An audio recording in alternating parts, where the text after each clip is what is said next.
बिस्मिल्लाहिर्रहमानिर्रहीम। अस्सलाम वालेकुम वरहमतुल्लाहि वबरकातुहू। मोहतरम नाज़रीन, नमाज इशराक पढ़ने की फ़जीलत क्या है, इशराक की नमाज़ पढ़ने का तरीका क्या है, नमाज इशराक में कितनी रकतें पढ़नी चाहिए और इस नमाज का वक्त कब शुरू होता है, इसके अलावा नमाज चाश पढ़ने की क्या फ़जीलत है, इस नमाज में कितनी रकतें पढ़ें और इस नमाज का वक्त कब शुरू होता है, ये तमाम मालूमात इस वीडियो में फ़राहम की जाएंगी।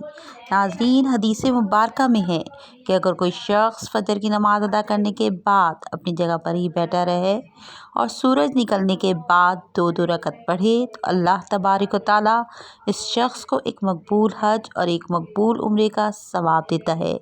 कितनी बड़ी फ़जीलत है नमाज इशराक पढ़ने की।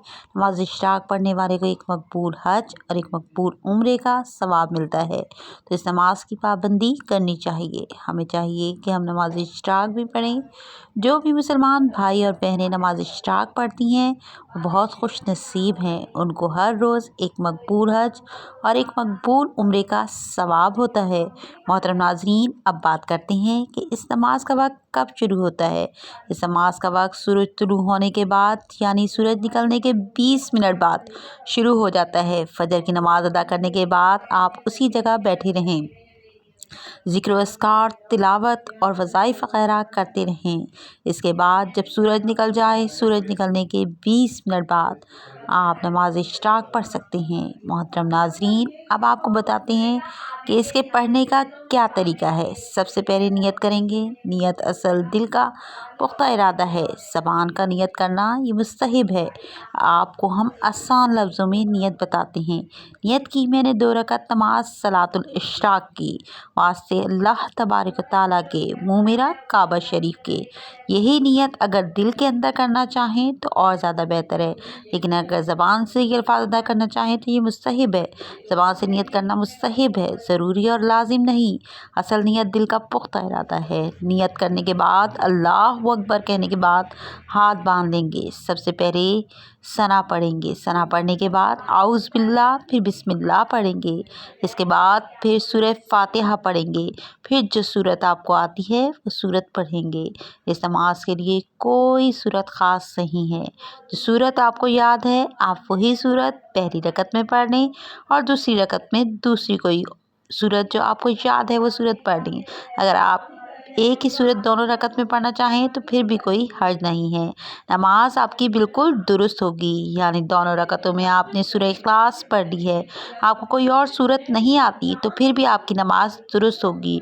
रुकू और सजूद के बाद आपकी एक और रकत पूरी हो जाएगी। दूसरी रकत में सबसे पहले बिस्मिल्लाह पढ़ेंगे, फिर सूरह फातिहा पढ़ेंगे, फिर कोई और सूरत मिलाएंगे। रुकू और सजूद के बाद फिर कादा बैठेंगे। तशहुद, दरूद और दुआ पढ़ने के बाद सलाम फेर देंगे। इस तरीके से 2 रकतें अदा की जाती हैं। आपने सिर्फ नियत नमाज इशराक की करनी है। और इसके लिए एक और भी बात समझ लें कि नमाज इशराक में 2 रकतें भी पढ़ सकते हैं और 4 रकतें भी पढ़ी जा सकती हैं। अगर 2 पढ़ना चाहें तो तब भी बेहतर है, अगर 4 पढ़ना चाहें फिर भी पढ़ सकते हैं। तो ये था नमाज इशराक पढ़ने का सही तरीका।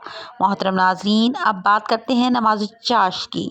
नमाज चाश की क्या फ़जीलत है, इसे पढ़ने का सही तरीका क्या है, नमाज चाश में कितनी रकतें पढ़ी जाती हैं और इसमें कौन कौन सी सूरतें पढ़ी जाती हैं। इसके साथ ही हम आपको बताएंगे कि नमाज चाश का वक्त कब शुरू होता है और कब ख़त्म होता है। मोहतरम नाज़रीन, सबसे पहले आपको नमाज चाश की फ़जीलत बताते हैं। एक हदीस का मफ़हूम है कि हज़रत सैयदना अबू हुरैरा रज़ी अल्लाह ताला अन्हु से रिवायत है कि हुज़ूर पाक सल्लल्लाहु अलैहि वसल्लम ने फरमाया, जो शख्स चाश की 2 रकतें पाबंदी से अदा करता रहे उसके गुनाह माफ़ कर दिए जाते हैं, अगरचा समंदर की झाग के बराबर क्यों ना हो। मोहतरम नाज़रीन, नमाज चाश का वक्त आपको आसान अल्फाज में बता देती हूँ कि जब सूरज तुलू होने के बाद बुलंद हो और तपिश पकड़ ले तो ज़वाल से पहले पहले आप नमाज चाश अदा कर सकते हैं। नाज़रीन, आमतौर से ज़वाल का वक्त दिन के 11:30 बजे से 12:15 बजे के दरमियान में ही रहता है। इससे पहले पहले आपने नमाज चाश अदा कर लेनी है। बाज़ लोग जो सुबह के वक्त जल्दी अपने कामों पर جا کر اپنے کام کاج پر مصروف ہو جاتے ہیں۔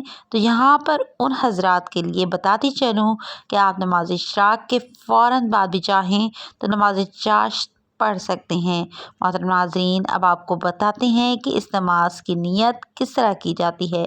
تو جیسا کہ میں نے آپ کو بتایا کہ نیت دل کے پختہ ارادے کو کہتے ہیں، تو آپ نے دل میں نیت ایسے کرنی ہے کہ میں نماز چاشت کی 2 رکعتیں نوافل ادا کرنے لگی ہوں یا لگا ہوں، واسطے اللہ تبارک و تعالیٰ کے، منہ میرا کعبہ شریف، اللہ اکبر۔ اگر آپ زبان سے نیت کرنا چاہیں تو اس طریقے سے کر سکتے ہیں، ورنہ نیت تو دل کے پختہ ارادے کو ہی کہتے ہیں۔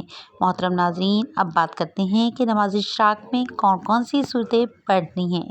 تو پہلے آپ کو بتاتے چلوں کہ اس نماز کے لیے بھی کوئی خاص صورت نہیں ہے، بلکہ جو صورت آپ کو آتی ہے وہی صورت آپ اس نماز میں پڑھ سکتے ہیں، اور طریقہ میں نے اوپر بیان کیا ہے اس کے مطابق رکوع سجود کر کے نماز مکمل کریں گے۔ محترم ناظرین، اب میں آپ کو نماز چاشت کے حوالے سے بتا دوں کہ اس نماز میں کتنی رکعتیں پڑھی جاتی ہیں۔ میں آپ کو بتاتی چلوں کہ ہمارے پیارے آقا حضرت محمد مصطفیٰ صلی اللہ علیہ وسلم نے 2 رکعت پڑھنے کا ارشاد فرمایا، تو ہم نے بھی نماز چاشت کی 2 رکعتیں ادا کرنی ہیں۔ محترم ناظرین، آج کی اس ویڈیو میں ہم نے آپ کو نماز چاشت کا مکمل طریقہ سمجھایا ہے۔ امید ہے کہ آپ کو ہماری بات سمجھ میں آ گئی ہوگی کہ نماز چاشت اور نماز اشراق، اس کے ساتھ ہی 5 وقت کی فرض نماز جماعت ادا کرنا چاہیے۔ اس کے ساتھ ہی مجھے اجازت دیجیے، اللہ حافظ۔